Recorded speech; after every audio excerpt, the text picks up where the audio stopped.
சாய்ராம். என் அன்பு குழந்தையே, என் பக்தனுக்கு பொறுமையும் நம்பிக்கையும் மிகவும் அவசியம். நீ என் மீது நம்பிக்கை இழக்காமல் பொறுத்திரு. உனக்காக நான் உன் சுமைகளை தாங்கிக் கொண்டு இருக்கிறேன். எதுவாக இருந்தாலும் என்னிடம் சொல்லிவிடு, நான் அதை பூர்த்தி செய்வேன். உனக்கு பிறவியிலேயே உதவும் மனம் உண்டு. எப்போதும் ஓடி உதவுவாய்.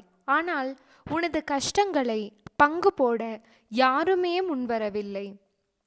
அப்படி இருந்த போதிலும் உனது எண்ணங்கள் மாறவில்லை.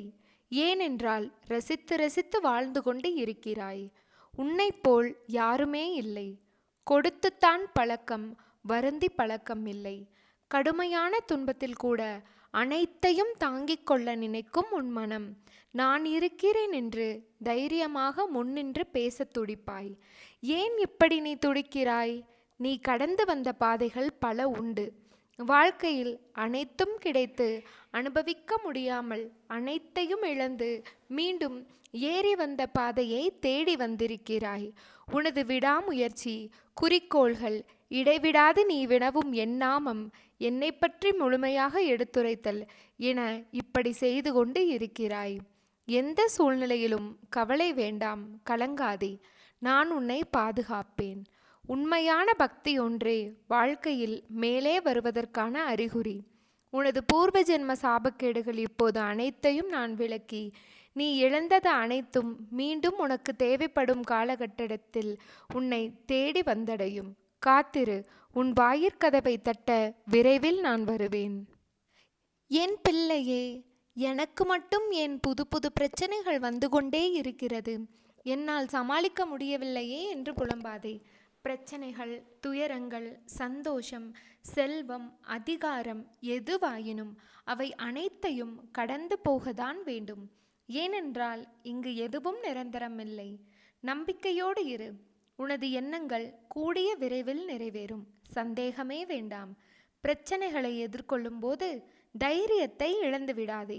நீ நம்பிக்கை இழந்ததால் தான் உனக்கு பிரச்சனைகளின் தாக்கமும் அதிகமாக தெரிகிறது. எதை பற்றியும் கவலை கொள்ளாதே. தீர்மானமாக உன் லட்சியத்தை மட்டுமே முன்வைத்துக்கொள். உலகில் ஏமாற்றங்களை சந்திக்காதவர்களே இருக்க முடியாது. ஏமாற்றமான சூழ்நிலைகளை அனுபவமாக எடுத்துக்கொள்ள வேண்டுமே தவிர வருத்தப்பட்டு கொண்டே இருந்தால் இங்கு எதுவும் மாறாது. இனி எல்லாம் நல்லதாகவே நடக்கும் என்ற நம்பிக்கையோடும் பொறுமையோடும் சகிப்புத்தன்மையோடும் சுறுசுறுப்பான மனதோடும் உன் கடமைகளை செய்.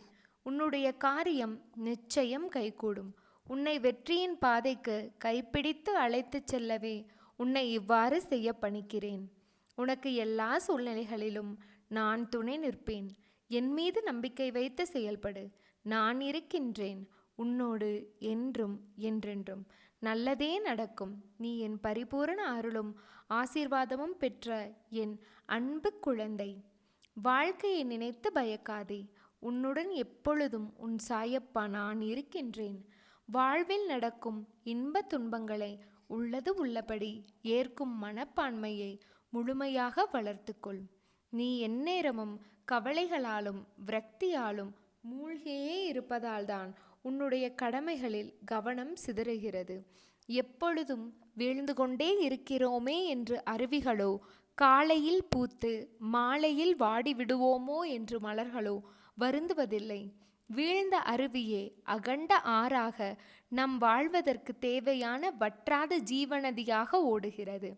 ஒரு நாள் மட்டுமே பூத்தாலும் அப்பூக்கள்தான் இறைவனடி சேர்கிறது. எனவே நான் அடிக்கடி கூறுவது, இங்கு எதுவும் நிரந்தரமல்ல, எல்லாம் நன்மைக்கே என்று எடுத்துக்கொள். இவ்வுலகம் நம்மை எப்படி பார்க்குமோ என்று வருந்தாதே.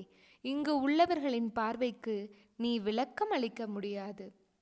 சிலர் உன்னை திமிரு பிடித்தவர், கெட்ட எண்ணம் உடையவர் என்றும், சிலர் உன்னை அற்புதமானவர், அன்பானவர் என்றும் கூறுவார்கள்.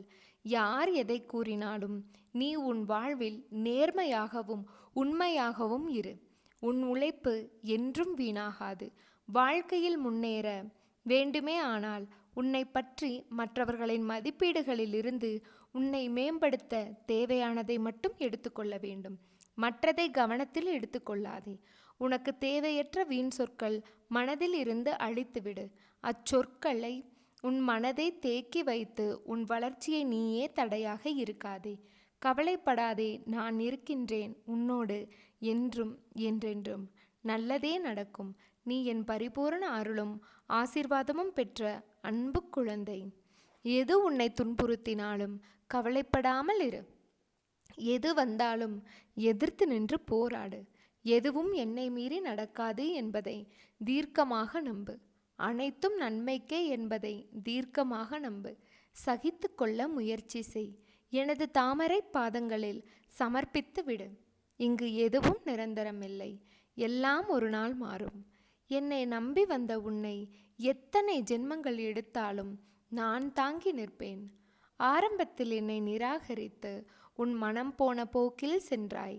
கடமையே என்று என்னை பூஜித்து வந்தாய்.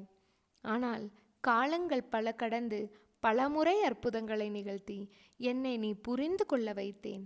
நினைத்து பார், எப்படி எப்படியோ வாழ்க்கையை நகர்த்தி கொண்டு வந்தாய். ஓடிக்கொண்டே இருந்தாய். கீழே விழுந்த உன்னை எனது கரம் கொண்டு இழுத்து வந்தேன். நீ எத்தனை முறை விழுந்தாலும் தோற்றதாக அர்த்தமில்லை, ஜெயித்து கொண்டு வந்திருக்கிறாய். இதை நினைவில் நிறுத்திக்கொள். பல பேர் வாழ்க்கையை வாழ்வதற்கு தைரியம் இல்லாமல் இன்றும் பல துயரங்களை அனுபவித்து வருகின்றனர்.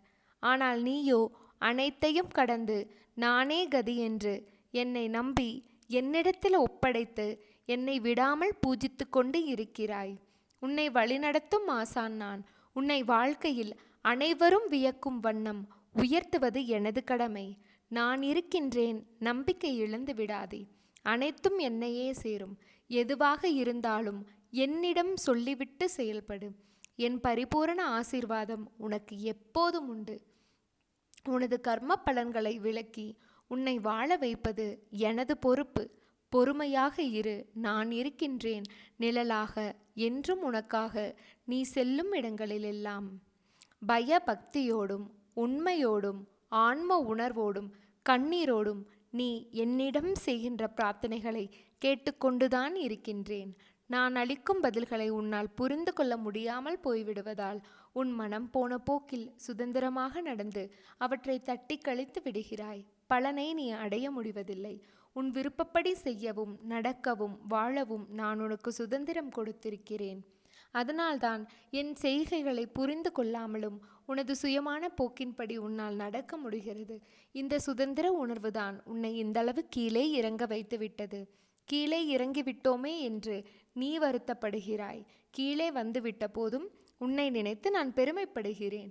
உனது இரக்கமுள்ள குணம், பிறருக்கு உதவ வேண்டும் என்கின்ற உன்னத மனோபாவம், இந்த நிலையிலும் பிறர் கஷ்டப்படுவதை காண சகியாத மனம், இருக்கும் இடத்திற்கு விசுவாசத்துடன் இருக்க வேண்டும் என்று அதன்படி நடந்து வந்ததால்தான் இந்தளவுக்கு கீழே இறங்க நேர்ந்தது என்று நினைக்கிறாய். கெட்டவர்களும் கெடுமதி உள்ளவர்களும் நல்லவராக இருக்கும்போது, நன்றாக வாழும்போது, நல்லவர்களான நாங்கள் மட்டும் ஏன் இவ்வளவு கஷ்டப்பட வேண்டும்? கஷ்டத்தை மட்டும் ஏன் கடவுள் எங்களுக்கு பரிசாக தர வேண்டும் என்று நினைக்கிறாய்? உன்னைப் போல நல்லவர்கள் இப்படித்தான் புலம்புகிறார்கள். இது இன்றோ நேற்றோ அல்ல. ஓம் ஸ்ரீ சாய்ராம்.